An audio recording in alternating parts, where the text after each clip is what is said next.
Socrative is an app that will allow you to do simple polling for your students in your class sessions. This is really great for the teaching strategy of active learning. And the strategy of active learning is really making sure that your students are interacting with you, with the materials, with each other, and not just sitting and listening to some type of a lecture. So you can use this type of strategy by doing polling questions within your class to really help promote that active learning. It helps those students who are sitting at the back, maybe the shy students, or the students who are just afraid of looking silly in front of their classmates. It helps them get involved in the class materials. They can participate anonymously, so they don't have to worry about whether they're getting the question right or wrong. They can actually try and see how they're doing. This is a really great technique for use for formative assessment. Summative assessment, such as the end of instruction or end of chapter exams, are really great, but at that point in time that they take them, once the students get their responses back and their results, you've already moved on to a different topic. So the students can't really get any information that's helpful to them at that point. They just understand they didn't do well and they move on. Using formative assessment where they're getting some type of results throughout the day, throughout the week, throughout the unit, they can really know where they stand on the information and whether they need to be reviewing more or not. So polling is one way that you can actually do this. There are several different types of strategies and examples of ways that you can use this Socrative app to be able to use active learning within your classroom.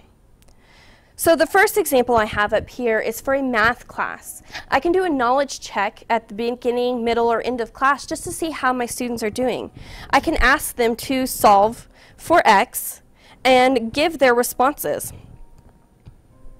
And I can see then on the board, or I can even hide these results, about how my entire class is doing. So I can say, you know, it looks like the majority of you do know the answer to this. We can move on. We don't need to spend the next half hour reviewing the material that you're already understanding.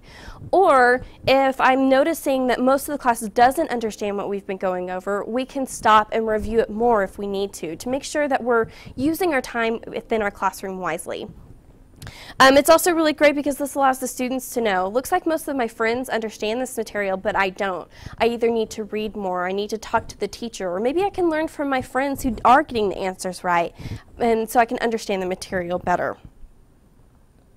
Another example of ways that you could use this in classrooms is by doing opinion type polls to really start some great discussions.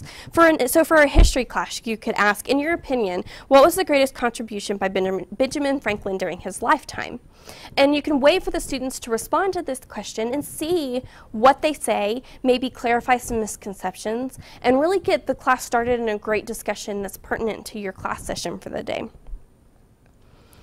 Another strategy that you can use are peer instruction strategies.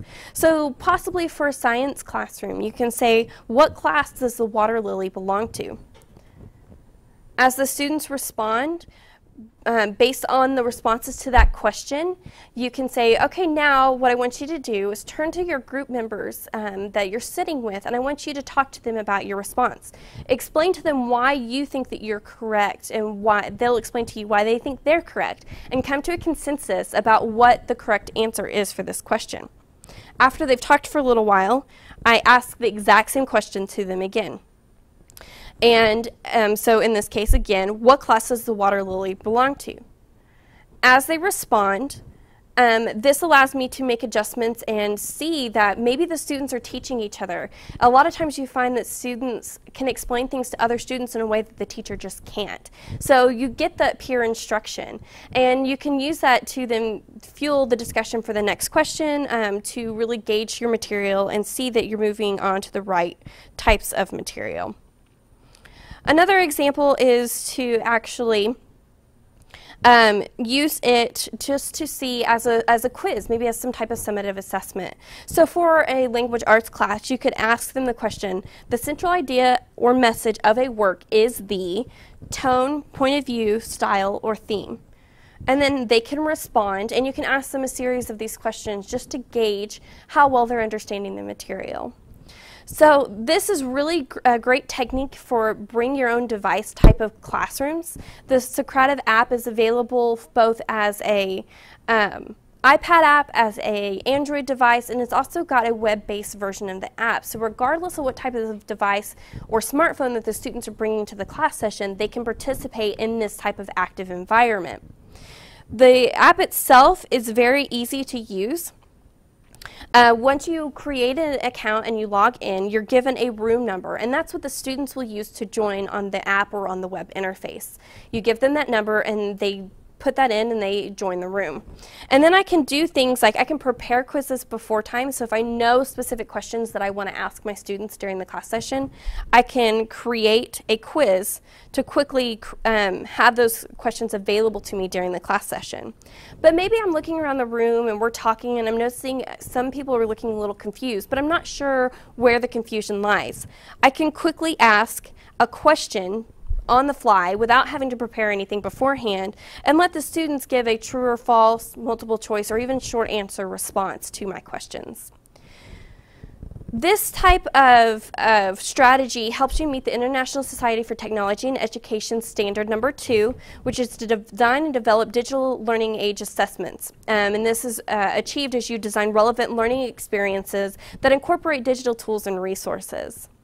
If you want more information on using the Socrative app, you can go to www.socrative.com, and there's all kinds of information and tutorials and things available for you there.